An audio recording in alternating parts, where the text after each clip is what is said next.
आपल्या आजच्या चर्चेची सुरुवात एका खूपच संक्षिप्त पण तितक्याच गहन स्रोताने होत आहे.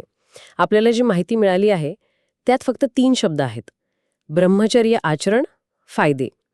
आता वरवर पाहिलं तर हे खूप साधं वाटतं की नाही, पण मला वाटतं या 3 शब्दांमध्ये एक संपूर्ण तत्वज्ञान दडलेलं आहे. हे खरंच खूप मनोरंजक आहे. कारण ब्रह्मचर्य हा शब्द ऐकताच लोकांच्या मनात एक ठराविक आणि म्हणायला हरकत नाही एक मर्यादित चित्र उभं राहतं. हो, खूप गैरसमज आहे त्याबद्दल. अगदी.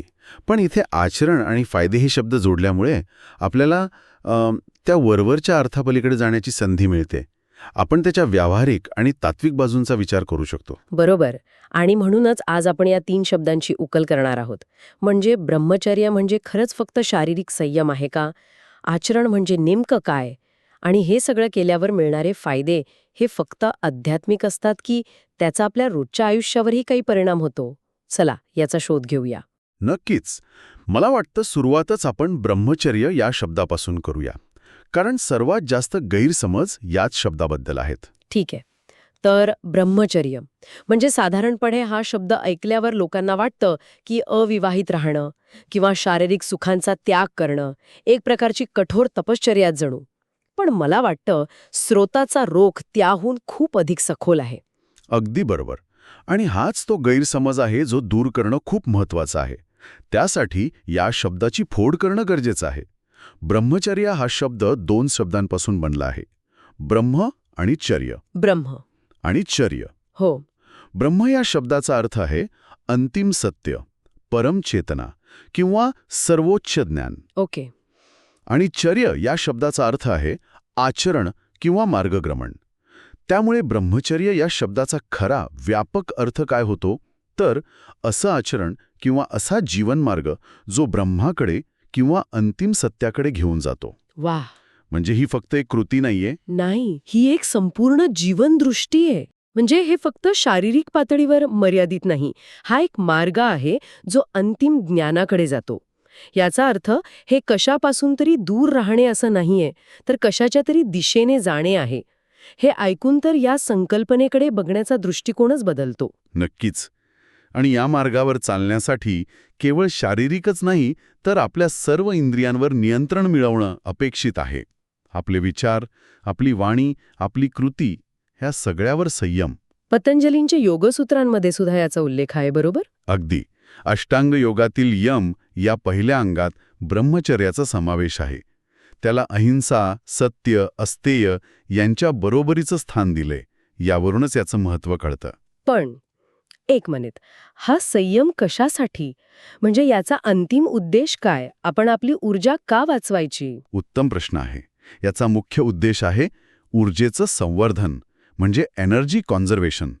आपल्या शास्त्रानुसार आपली जीवन ऊर्जा किंवा ज्याला आपण प्राण म्हणतो ती मर्यादित आहे. आपण ती बोलण्यातून, विचारांतून, कृतीतून सतत खर्च करत असतो. ब्रह्मचर्य म्हणजे ह्या ऊर्जेचा अपव्यय थांबून तिला एका उच्च ध्येयाकडे वळवणं. याचं काही सोपं उदाहरण देता येईल का? हो, नक्कीच. धरणाचं उदाहरण घेऊया. धरणाचं. ओके, ते कसं? बघा, नदीचं पाणी जर आपण अडवलं नाही तर ते सर्व दिशांना वाहून जातं, वाया जातं. पण जेव्हा आपण ते धरणात साठवतो आणि एका नियंत्रित मार्गाने सोडतो तेव्हा काय होतं? वीज तयार होते. बरोबर. तीच वीज मग शहरं उजळवते, कारखाने चालवते.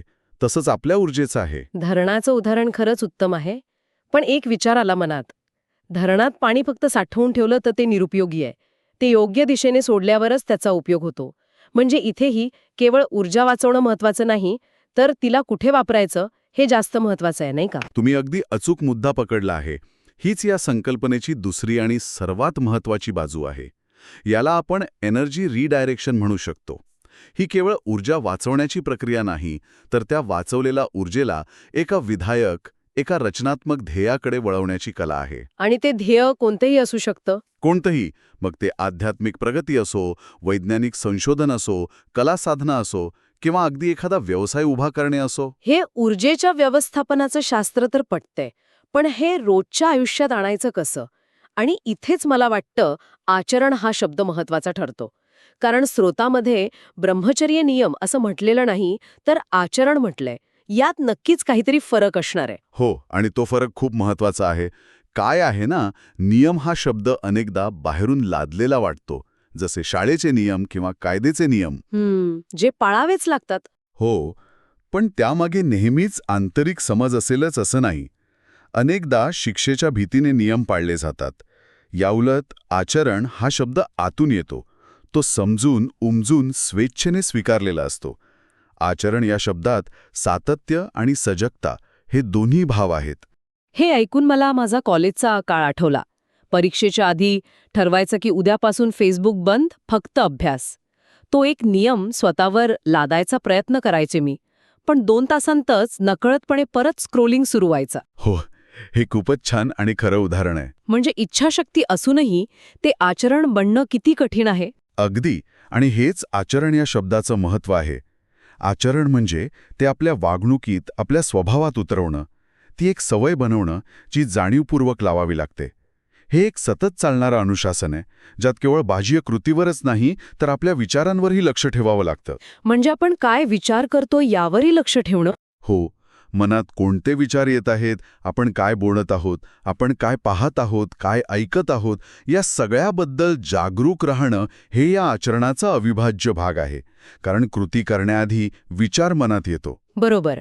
त्यामुळे विचारांच्या पातळीवरच संयम साधणं हे खरं आव्हान आहे.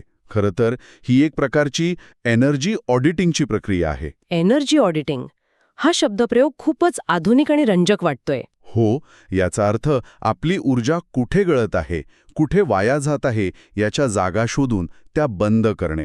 उदाहरणार्थ, व्यर्थ बडबड करणं, इतरांबद्दल वाईट बोलणं, अनावश्यक गोष्टींचा सतत विचार करणं. या सगळ्या गोष्टी आपली मानसिक आणि भावनिक ऊर्जा वाया घालवतात. म्हणजे आजच्या काळात ज्याला माइंडफुलनेस म्हणतात त्याचाच हा एक प्राचीन प्रकार आहे. तुम्ही अगदी बरोबर ओळखलं.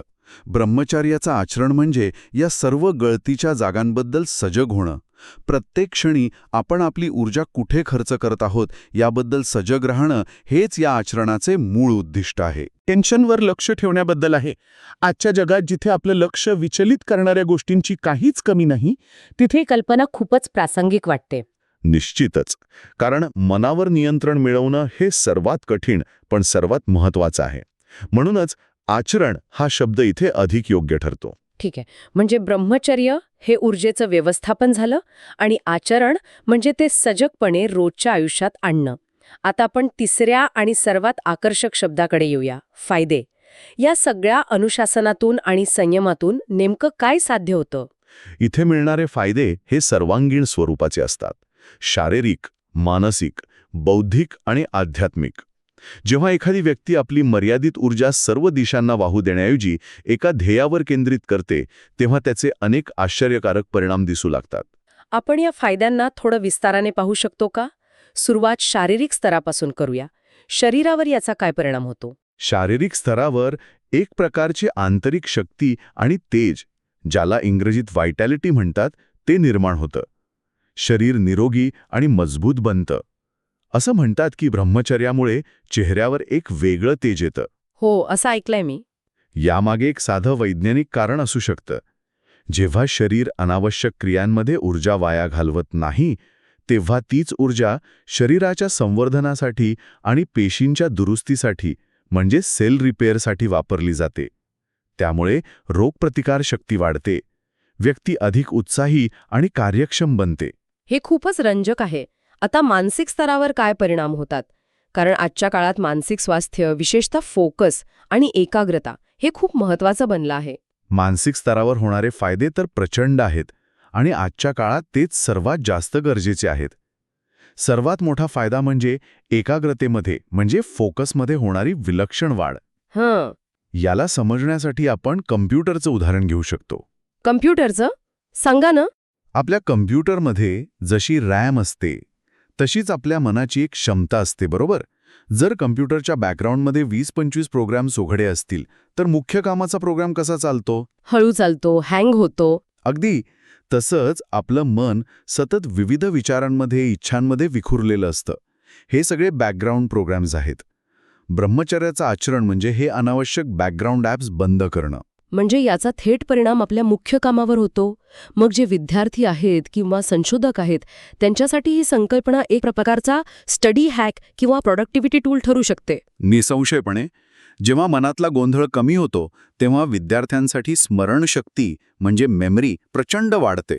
कोणतीही गोष्ट लवकर समजते आणि जास्त काळ लक्षात राहते. इतकंच नाही तर विचारांमध्ये एक प्रकारची स्पष्टता, क्लॅरिटी येते. निर्णय क्षमता सुधारते. म्हणजे भावनिक चढउतार पण कमी होतात का? हो, कठीण परिस्थितीतही शांत राहून योग्य निर्णय घेण्याची क्षमता विकसित होते. एक प्रकारची मानसिक स्थिरता येते. हे फक्त अभ्यास किंवा कामापुरतं मर्यादित आहे का, की याचा फायदा कलाकारांसारख्या क्रिएटिव्ह लोकांनाही होतो? उलट त्यांना याचा जास्त फायदा होतो. कारण ही ऊर्जा कोणत्याही क्षेत्रात वापरता येते. एका कलाकाराला त्याच्या कलेवर तासनतास लक्ष केंद्रित करण्यासाठी किंवा एका शास्त्रज्ञाला त्याच्या संशोधनात पूर्णपणे गढून जाण्यासाठी जी डीप वर्कची अवस्था लागते, डीप वर्क, बरोबर. ती साधण्यासाठी ही एकाग्रता खूप मदत करते.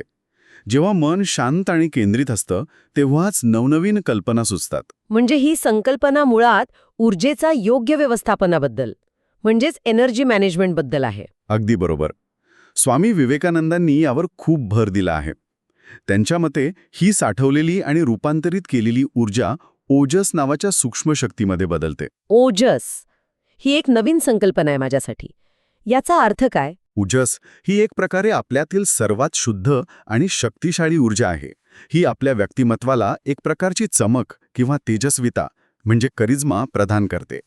जेव्हा ही आंतरिक ऊर्जा विखुरलेली नसते आणि ओजसच्या रूपात साठलेली असते तेव्हा व्यक्तीमध्ये प्रचंड इच्छाशक्ती आणि आत्मविश्वास निर्माण होतो.